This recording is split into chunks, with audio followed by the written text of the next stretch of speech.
welcome to Ron Talks Tabletop Super Show Sunday, a episode of my podcast where I talk about my favorite game, Super Show the game, and bring on people to talk about Super Show in the various aspects. Today I have a special guest. So, guest, who are you? Hey, I'm Colton, also known in the Super Show community as Moxie. Thanks for having me. Thanks for coming on. I appreciate you taking the time out of your day to come here and have this conversation about Super Show and topics specifically related to Super Show that I wanted to discuss today. Yeah, no problem. So, Colton, I know that you played other games than Super Show. So, my first question for you before we get into all the Super Show stuff is, how did you get into hobby gaming, and how long have you been gaming? That story goes way, way back. I think what got me into gaming was back when I was a kid. There's this game called Warhammer. You might have heard of it. I saw all the figures and saw them painted, and they just looked really cool. And I kept begging and begging to play, and eventually they let me play. But it was more or less them handing me a bucket of dice and saying, "Okay, roll those," and that was the game. After that, I got into like Hero Quest and all sorts of other board games. Then this thing came out in the 90s called Pokemon. It was all over from there. Right. I haven't played Pokemon, but I have kids, and the Pokemon cards look cool. I can understand the appeal. So at some point, you also got into Super Show, this great game that we're going to talk about today. What's the story behind that? When did you get into Super Show and how? So I used to play a card game called My Hero Academia. It's part of the universes system. It's a really cool system where like all different universes like fight against each other. So you could have like Midoriya from My Hero Academia fighting Yu Yu Hakusho and all sorts of crazy combinations like that. And I played with a guy named Kirk Polka, and he's like, "Hey, you should check out this Super Show game." So I came out one weekend and just checked it out, and I was hooked. That sounds like a lot of stories that I hear.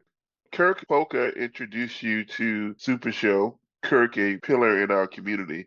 How long ago was that? That was going on, I think, 2 years ago now. What is it about Super Show that you love? Well, I can't say it's any one thing, but some of my favorite aspects of the game are how involved the community is in both the creation and balancing aspects of the game. So as you know, there's, 600 competitors at this point, and most of them are fan made.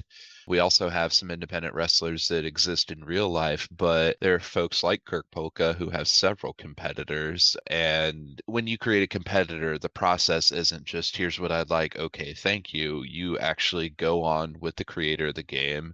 You work out what your competitor is going to look like, what they're going to do, and you've also got other members of the community involved saying, this might be a little strong, let's tweak it to this. It creates a really interesting dynamic where there's not necessarily always playtesting beforehand. I know when I created Moxie, I did do playtesting with the version that I proposed. And even though I didn't feel like something was particularly strong, the community pointed out an aspect that might be a little strong. So we kind of agreed to tone it down a little bit. And I think that having community eyes on a creation is unique to Super Show, especially being that it is 10 years old now, and it does do really well with game balance. Another aspect I like is the dice. No matter how new or experienced you are, or how customized and tailored your deck is, you do still have that dice aspect that can give a new player an advantage if they're rolling hot. That's one of the things I love about it too. The dice mechanic is, the engineer in me knows that over time that you and your opponent will have the same number of turns. Sometimes this feels absolutely terrible when you're losing turn Mhm. roll after turn roll, but it feels great to a certain point when you're winning turn roll after turn roll. But it turns out that more than likely you're like within a turn or two of having the equal number of turns, so it all balances out. But full Yeah, and then it feels very like mirroring of real life wrestling, right? Like sometimes the first part of the match is going to go to one competitor and they're just hammering on that other guy. But then there's that one reversal and they start gaining momentum, and that can lead them to win the match. And like you said, like even though the alternating turns doesn't exist, it feels good when it's going well for you, and sometimes can feel bad when it's not. But at the end of the day, like that's wrestling, right? Yeah, absolutely. And I'm glad you brought up the process of you creating your character in the game Moxie, because I was going to ask you about how that process went. But it's really neat because your competitor feels like it's really thematic. One of the things I love about the game, aside the fact that you can actually create a character in the game, oftentimes you can sense of what the character is like, obviously from the art, but also from like the mechanics of how the gimmicks work and the finishes and everything like that. Yeah, so what was your thought process behind boxing? So I was part of the CCC, or the Creative Competitor Competition. The idea was is you would write a description, both physically and personality wise, of your competitor that will help an artist get a better sense of what your character is, what they're about. It also gets you thinking about who your competitor is. So my competitor has a backstory filled with a little bit of drama, a little bit of struggle and overcoming those challenges. But it also made me realize that I wanted a competitor who was a pacifist. Obviously, he's a wrestler, so it doesn't mean a complete lack of violence, right? But he's not good at punching things. So that's striking is my lowest skill. He's not very powerful. He's more agility and grappling and submitting. So his power's not really high, right? So that helped me determine what his stats were going to be when I actually created the competitor. His gimmick, or should I say gimmicks, because he has two sides, which is pretty unique these days, are all designed on how I liked at different aspects of different competitors in the game when I got in. So when I got in, I was very big on competitors that use a flip mechanic, which is taking cards from your deck and putting it into your discard pile. And I loved the competitor Drunken Master. I played him almost exclusively for probably 4 or 5 months. He's also involved in my character's backstory. And I really love that he would turn over and have a completely different effect. So I was willing to pay extra to make that happen for my competitor. Nice. That all sounds really interesting. I was looking up your competitor and everything like that, and like I don't have the art available to me right now because I have it pulled up on SRG PC Yeah, no or worries. but While you're you talking about that, I can send that to you. your finishes title, like your strike is stay down, and then like for those of you that are not familiar with Super Show, some finish cards have text that trigger if you stop it. Your text is if stop, you may play or I'll make you, which is your submission finish. So I think that's something really cool and thematic. Well, thank Uh, you. The inspiration for that yeah, was actually I wanted two finishes. One that was very regular but signature for him, which is his grapple. You don't have the moxie. It's a really cool maneuver where I take my opponent's neck and I give them a hanging suplex. The stay down or I'll make you, the inspiration was if you try to reverse a finish, some people have a second finish ready. So if I go and clothesline you with stay down and you try to reverse that, I'm going to put you in a submission move because I'm a which submission yes, specialist. yeah. And I don't have the art available to me. I've seen the art before, but it just makes sense. It makes thematic sense. And in keeping theme, I Yeah, did something I don't think has been done before where I used the same opponent on two of my finishes to show that it's the same move. right. For you folks watching this on YouTube, I'll have the art displayed here on the screen so that you can see that. But yeah, cool. Oh, is that Cheetah? Okay. Cheetah was my mentor in the first Rising Stars tournament, and I really wanted to pay homage to him. My grapple finish, you don't have the Moxie, is Kirk Polka, aka the Sheeples champion, getting suplexed by me. I was wondering who that was. Well, cool. When I started this interview, I didn't have any intention. I thought about talking about creating characters, but here we are. That's how Yeah, these things go sometimes. So, Colton, I brought you all here for a specific purpose, and that purpose is to talk about how you're involved with the Super Show community. So, what is your involvement in the Super Show community?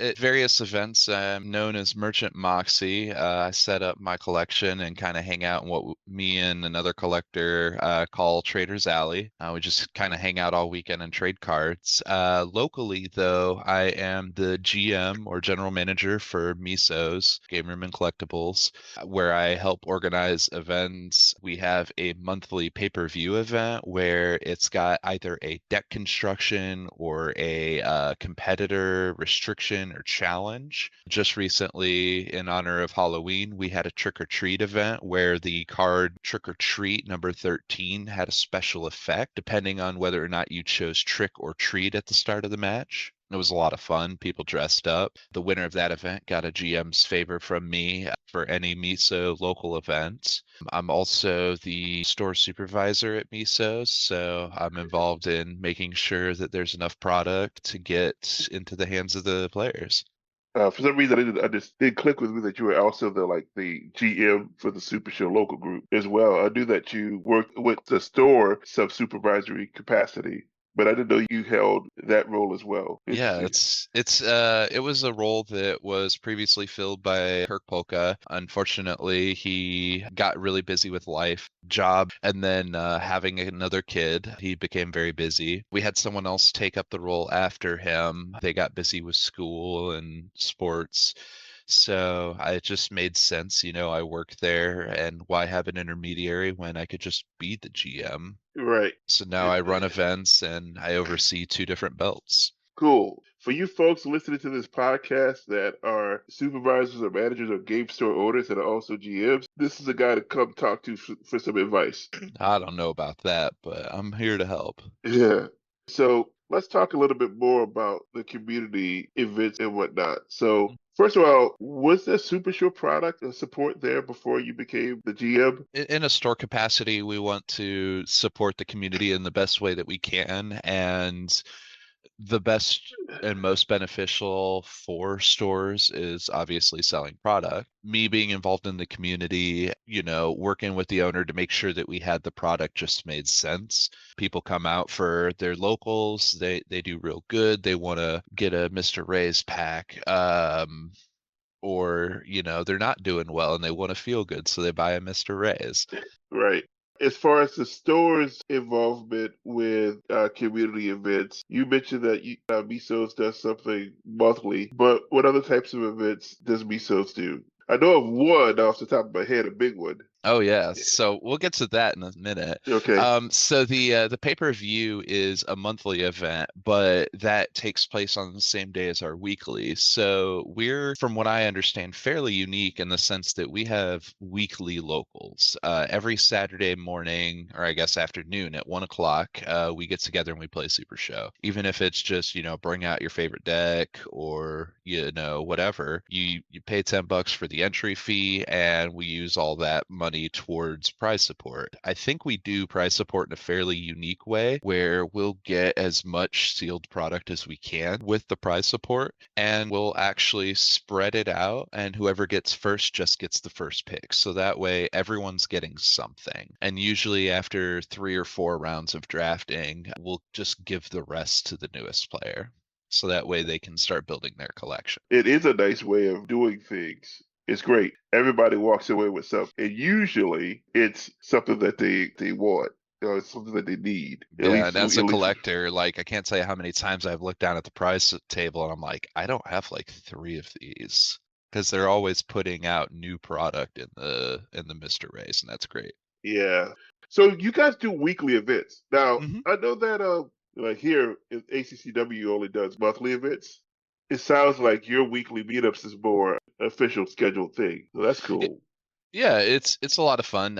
Even though it is like a tournament, because everyone's getting something, people are more likely to try out weird decks or, hey, I've got this concept, let me see if it works.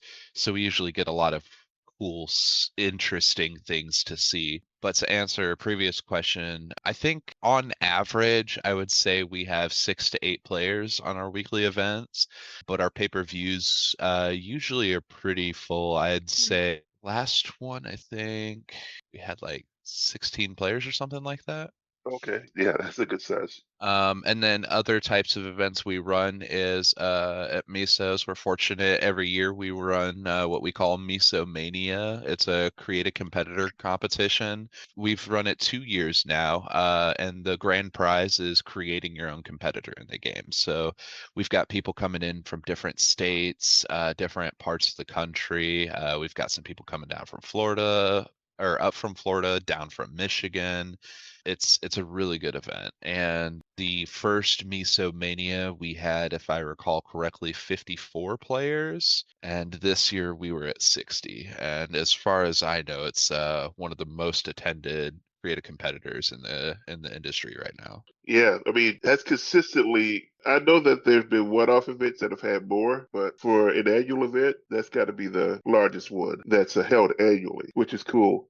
You got the weekly event and you have your monthly pay-per-views. But when your weekly events, you folk like to do, feud stuff, storyline stuff. I know you have your We tournament. do have some You like on the storyline weekly. Yeah. stuff.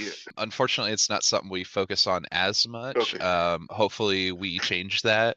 I know with me and Moxie, Moxie's more of a face than anything, and I know a lot of the action in the LFF tends to happen with heels. My Yeah, it drives competitor me is more nuts. focused on like, good sportsmanship and training, and there's just not a lot of story in that.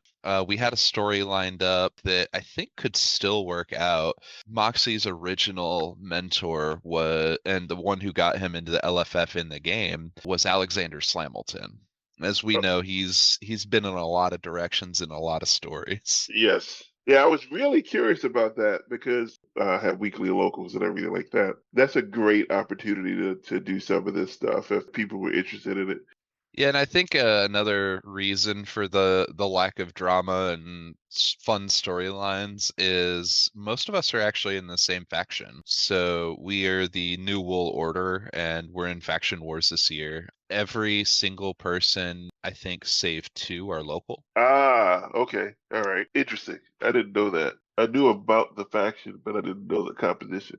I know some of our guys here locally were in it at some point. The New Wool Order is a very pedigreed faction that with a long history that's been around almost as long as the LFF, originally founded by Kirk Polka, and I believe some others, obviously.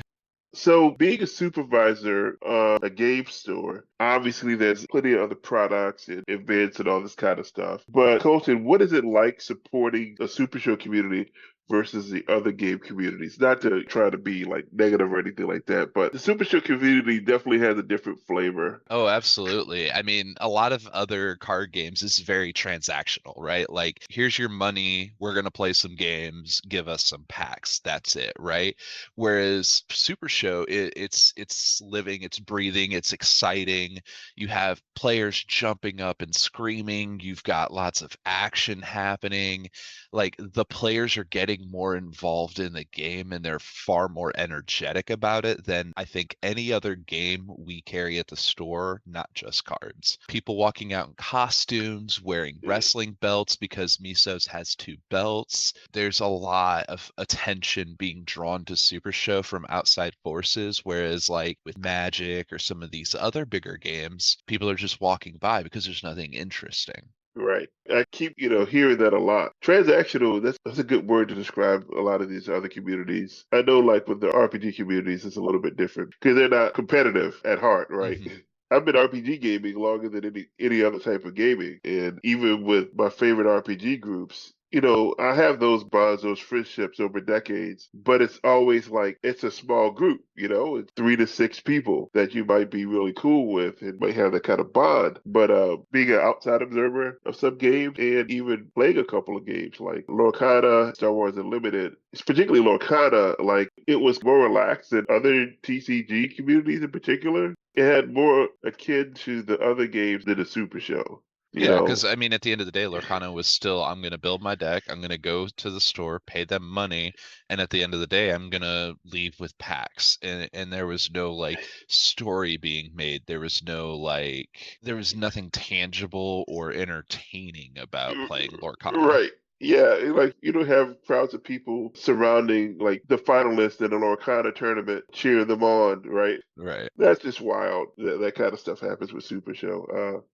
I'm encouraged to hear that Miso's is a store that's fully behind Super Show. I know that. I mean, a lot of stores are, but some stores aren't. It's really great to hear. So, Colton, what is next for Miso's and the Super Show community? That's a very interesting question. Honestly, it's not something that's like actively talked about or planned about because, at Miso's we do things a little differently. It's all community driven. So like you want to see tournaments or weekly meetups, you schedule them and you make it happen. It's not like, oh, well, Super Show's only on Saturdays, so that's the only day we can play. No, like if you and your friend are off work one day, just grab your decks and head to the store, right? Or if you are only available on Wednesdays, you can start a Wednesday night crew.